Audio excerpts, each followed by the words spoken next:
झालेल्या मृत्यू प्रकरणी अधिकाऱ्यांकडून भरपाई घेऊ. मुंबई हायकोर्टानं सगळ्या महापालिका अधिकाऱ्यांना असा इशारा दिलाय.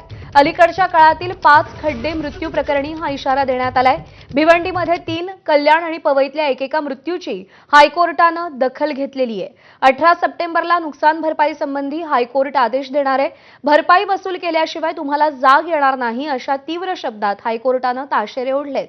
न्यायमूर्ती रेवती मोहिते डेरे आणि संदेश पाटील यांच्या खंडपीठानं हा इशारा दिलाय. कोर्टानं कानउघडणी करताना ज्या खड्ड्यांचा आणि त्यात पडून झालेल्या मृत्यूंचा उल्लेख केलाय त्याची माहिती आपण पाहूया.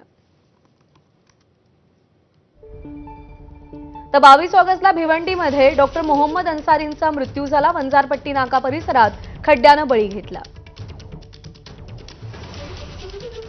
22 ऑगस्टला कल्याण शिळ रस्त्यावरती अपघात झाला. दुचाकीस्वाराचा कंटेनर खाली चिरडून मृत्यू झाला. 15 ऑगस्टला भिवंडी वाडा रस्त्यावर खड्ड्यानं बळी घेतला. रहमान अली शेख यांचा कंटेनर खाली चिरडून मृत्यू झाला. 23 जुलैला कल्याण शिळ रस्त्यावरती अपघात झाला. रोहन शिंगारेचा या खड्ड्यामुळे 17 ऑगस्टला मृत्यू झाला. 20 जुलैला भिवंडी वाडा रस्त्यावरती 17 वर्षीय मुलाचा मृत्यू झाला. खड्ड्यामुळे दुचाकीचा अपघात झाला. त्यामध्ये यश मोरेचा मृत्यू झाला. 6 सप्टेंबर 2024ला पवईमध्ये 22 वर्षीय देवांश पटेलचा मृत्यू झाला. दुचाकीवरून पडून तो बसखाली चिरडला गेला. त्याचा मित्रही जखमी झाला होता.